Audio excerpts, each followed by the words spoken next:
Ladies and gentlemen, hey, hi, how you doing? Welcome back to the channel. Thank you so much for stopping by. It seems like Call of Duty's longer term future here just got some bad news lately in regards to what to expect, at least for the next Call of Duty title coming up here in COD 2025 with Black Ops 7, and then also the further extensions of Warzone as well. So the initial reports here actually stem from a new leak or a new rumor a few days back that we actually covered with some of the latest Verdansk news, but they also tie directly into a new report from Charlie Intel in regards to, as mentioned, the future of Call of Duty. So a few days back, the Ghost of Hope, known insider and leaker in the COD community who's established a very credible track record up until this point, ended up saying, grain of salt rumor, Avalon may be potentially postponed from its original late 2025 release or completely canned for Warzone because of Verdansk's return. Now, those of you who are active viewers here on the channel, or you stay in the know for the things going on in COD, which you can do very easily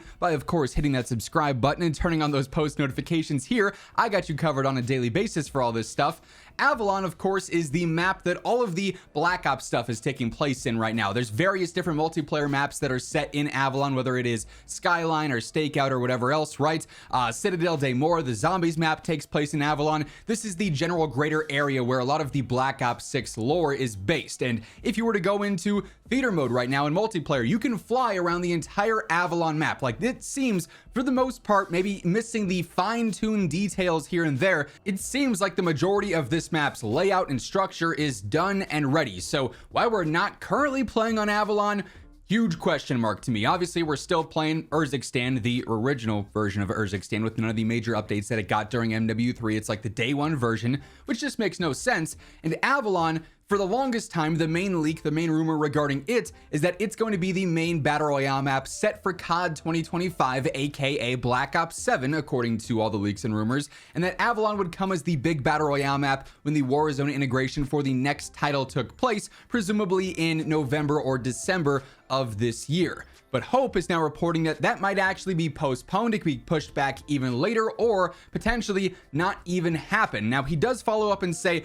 the reason that it might not happen, that it could be canned for Warzone entirely, is because apparently Call of Duty and Treyarch might be trying to change Avalon to be an Outbreak map or a larger Modern Warfare Zombies style map like what we had with Urzikstan last year for Black Ops 7 Zombies. So instead, we'd be playing on Verdansk as the big Battle Royale map for the foreseeable future, for who knows how long. And then in Zombies, if you own the premium version of Black Ops 7, Avalon could be a large map for that, for an Outbreak or a Modern Warfare open world style mode like what we played on Urzikstan, or obviously what we had with Outbreak back during Cold War a few years back. So big shift in what we thought was going to be the long-term pipeline and timeline for Warzone maps.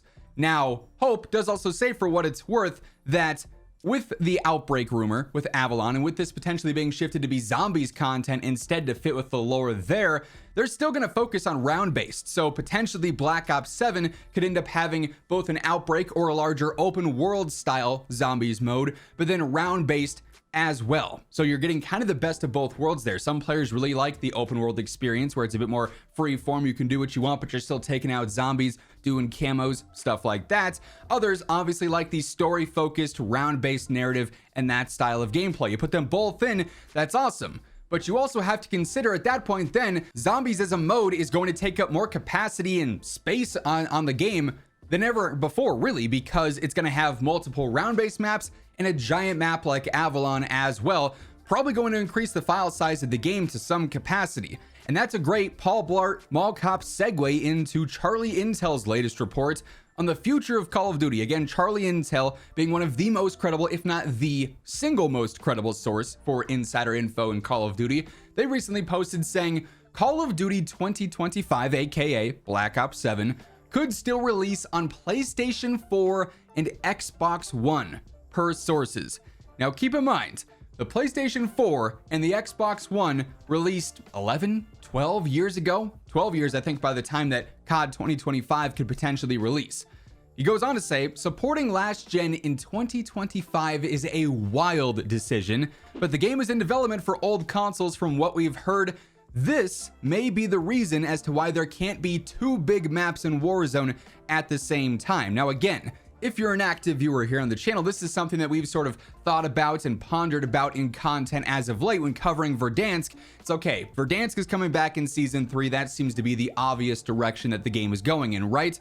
But then we had this Avalon rumor. Okay, this is going to come with the Warzone integration for COD 2025. So season 3 we're playing on Verdansk, season 4 we're playing on Verdansk, season 5 we're playing on Verdansk, season 6 we're playing on Verdansk. Season 1 then drops for Black Ops 7. Avalon is supposed to be introduced. Then what would happen? Obviously, technology is advancing more and more. Call of Duty's tech is advancing more and more. You would think after years and years and years of only ever having one single big map available in the game, we could get to the point where, okay, maybe they're finally going to have big map rotation, like we've had Resurgence rotation for so long now, where you can play Area 99 or Rebirth, or at one point you could play Rebirth or Vondel or Ashika Island or whatever else, right? Where we had various different options, but for Battle Royale, it was only always just one map at a time. Verdansk goes, Verdansk 84 steps in. Verdansk 84 goes, Caldera steps in. Caldera goes, Al Mazrah steps in. Al Mazrah goes, then Urzikstan steps in. And now Urzikstan is about to go. Verdansk is going to step in. Why have we never seen that option? Well, in the past, the devs have told us, back when we actually used to have, dev calls for various seasonal content and updates there, they would always mention that file size was their greatest concern. If they had two maps at the same time, let's say Verdansk and Caldera, for example, they were worried that the file size of the game was going to be a major turnoff for players. They were going to be too worried to download 250 gigs, 300 gigs. But then you look at what the COD HQ is now. We've had so many different updates throughout, seasonal updates or random title updates, where COD says, hey, with this update, it's going to be a huge download. But after it's downloaded, it's going to condense the file size of the game on your platform, on your hardware, right? But now we're to the point where COD HQ, if you own the premium game and you also own Warzone, or you have it all downloaded and installed, the file size is still huge. If you're someone who actively plays the older Call of Duty titles, whether you're on console or PC, and you have Modern Warfare 3 installed alongside Black Ops 6 and alongside all these other games, right, that are on the COD HQ, it's a huge file size. And if you look forward to COD 2025 with the newly updated leaks and information, if Verdansk is going to be the main Battle Royale map, and then we have whatever else going on in Warzone for map content with Resurgence, but then in multiplayer and zombies, we have the set multiplayer content, and then zombies, you've got round-based and you've got Avalon. If you're someone who buys the premium title but also plays Warzone, you jump back and forth between all modes, you have to have all of that downloaded. That's essentially going to be the equivalent of having multiple giant maps installed on your game. So maybe it's no longer as much of a file size concern as it is a tech concern, which is pretty unfortunate given the fact that, again, as I mentioned earlier, PlayStation 4, Xbox One, consoles that were released over a decade ago are still in control of how far the game can advance. And the reason that this is a thing is because there's still a huge chunk of players on PlayStation 4 and Xbox One. I give credit to you if you are trying to have a competitive experience on those platforms, because playing on decade-old hardware, even now, you could match up with someone who's rocking a 5090 and, the most insane CPU from Intel or AMD or whatever, right? Like, you could be going against somebody who's got 480 frames and a 360 hertz, 480 hertz response monitor, right? Or refresh rate monitor. It's crazy, the gap there.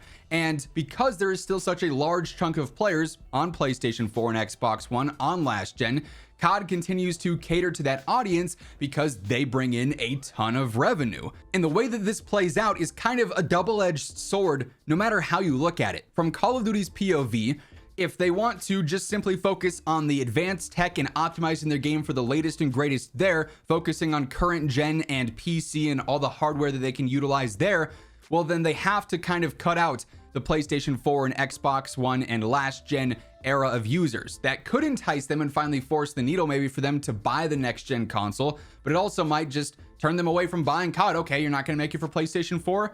Oh well, I won't buy COD this year, right? So they can push for greater tech at the cost of potentially a decent, like a pretty significant chunk of revenue and a player base that's on last gen. But if you cater to last gen still, then you limit the potential of your game because you can't advance it to certain areas with current tech. You can't optimize it to have multiple map experiences and offer greater content in your game. So double-edged sword from Activision's side. the player base also has this same double-edged sword. If they were to focus solely on tech, then a huge amount of players would either have to force themselves to upgrade to current tech into current gen consoles or PC or whatever and shift away from their PS4 and Xbox One, and they may not want to do that. But at the same time, if those players want to experience the game still, then the game they're playing is going to be a lesser version of what it could be. And especially considering the generation gap now between PlayStation 4 and current PS5s, for example, and then as I mentioned earlier, PCs, your overall experience is going to be diminished heavily as well. But there's still clearly a significant enough portion of players utilizing those last gen consoles to keep the game alive on it. I do know that like 2K I think does separate versions, like there's a current gen version and there's a last gen version, and there's a lot of feature differences between the two. Maybe that could be a thing eventually where PS4 and Xbox One just have last gen crossplay on only and they only match with each other, and then current gen and PC have their interconnected crossplay. Just simply thinking out loud here, maybe it could be something down the road. But either way, the fact that we are potentially now never going to see one of the planned Warzone maps because of tech limitations, because of COD's decision making on where the game's available, is a bit of a bummer, I would say. But then also, if it is going to be available but just not in Warzone, then it seems just like a really awkward kind of misuse of the assets, right? Either way, it's a really strange situation. I think maybe not the greatest news for a lot of players across the board. Anyways, that being said, those are all the new details we have on the slight future of Call of Duty here. And that's going to wrap things up. If you enjoyed the video, be sure to drop a like on it. And as I mentioned earlier, if you are new to the channel, or maybe if you have not subscribed yet, this is the place to be to stay up to date with everything going on in COD on a daily basis. So feel free to hit that subscribe button, turn on those post notifications. And once again, thank you so much for tuning in. But until next time, take it easy, have an awesome rest of your day, and I'll catch you later. Peace out.